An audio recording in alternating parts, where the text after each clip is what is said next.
Introduction Live, here with writer Eric Roth, who is also a professor at University of Southern California. He's recently co-written this book with his mother, Toni Aberson, Compelling Conversations.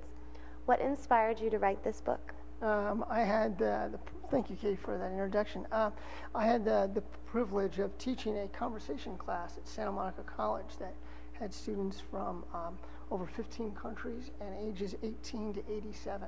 And it was a very special experience for a few years. And afterwards, I was trying to figure out how to bring the energy of that particular group of people to a wider audience. And so one of the challenges is to ask questions, know how to ask them directly, indirectly, how to spark reflection, and deal with this strange, difficult, often misspelled language called English. Have you noticed you've really been influencing lives of people so far? That's a tough one, but certainly many people have written me and thanked me for the book from around the world.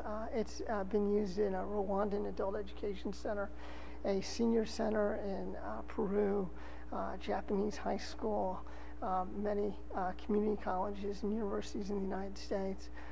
So a wide range of locations. And then, of course, I was hired as a consultant from this book to go to Vietnam. And that was a very special, different kind of experience. If you could summarize the book and give me a few tips, what would you say? Yeah, that's a great question. One challenge for us is to not only converse together in this moment, but how to bring your life experiences and my life experiences to a conversation.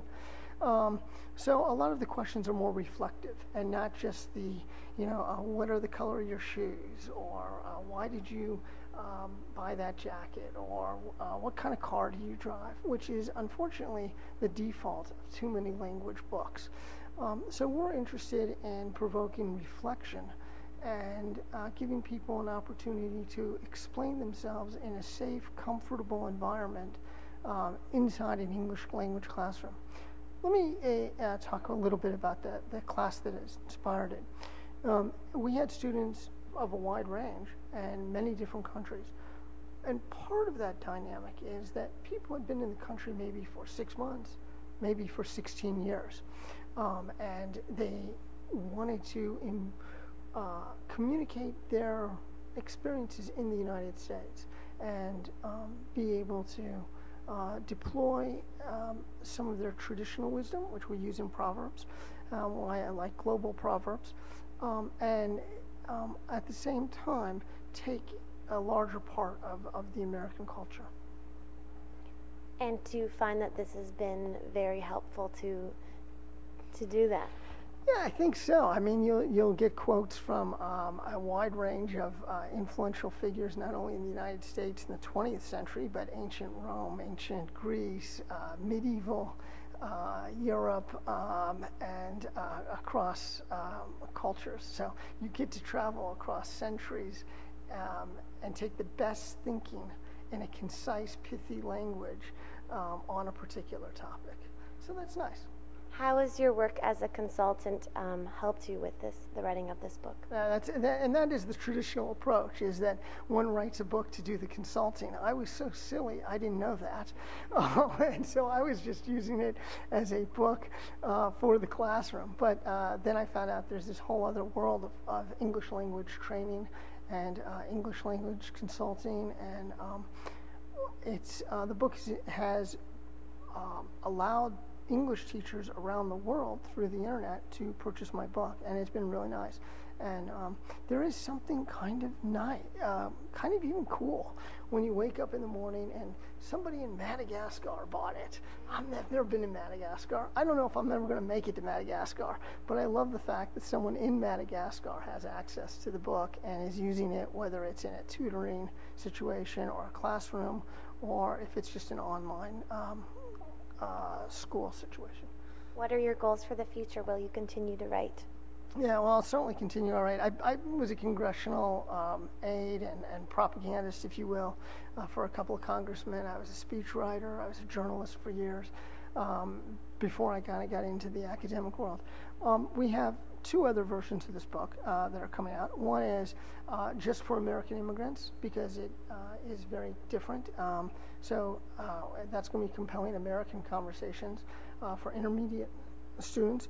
We also have a Vietnamese version, because when I was hired as a consultant to go to Vietnam, it is a communist country, and the rules of the game are different. In our introduction, we talk about free speech is a rare and precious right, and it is not considered a right there. And it is a very American book in that way. And I didn't recognize how American the book was until I was in Vietnam. And I'm going through, and I guess St. Augustine can't be St. Augustine. I guess that's Augustine of Hippo. And you're going through and editing, and you know, they don't drive cars, they ride motorcycles. And they're not interested in California. In fact, the government was a little concerned about the number of Vietnamese dreaming about California. So we made a lot of modifications and changes there. So that was the second version. And now we're working on a Japanese version. And I've had the benefit of working with a experienced teacher who, Japanese American, who taught in Japan for 10 years and had his own TV show. Shige's been a wonderful collaborator. He's a photographer too. So we're bringing greater visuals to the next book. And so that's the fourth book in the series. So we're pretty psyched about that. Shifting gears a little bit, you wrote this with your mom. What did you learn about her through this process? I learned so much. One thing I learned is that it's probably a very good thing that her first husband, did get a divorce. But one thing I learned was that when she was a young woman, then she had wanted to have 12 children. And I had no idea. I knew she had been a very loving, devoted mother, and that she's the head of an English department, and she always encouraged us with our scholarship. And one of her daughter teaches at Georgetown University. I teach at USC, so I think she influenced us that way. But I learned so many little stories like that. I had no idea she wanted 12 children. It's hard for me to imagine that. Well, thank you so much, Eric. Where can we find this book? Where can we purchase it online? Great, thank you. You can find it on Amazon or barnesandnoble.com, but you can also find it at compellingconversations.com. And please come by, and we have a lot of free sample chapters. English teachers might be interested in a lot of the sample worksheets.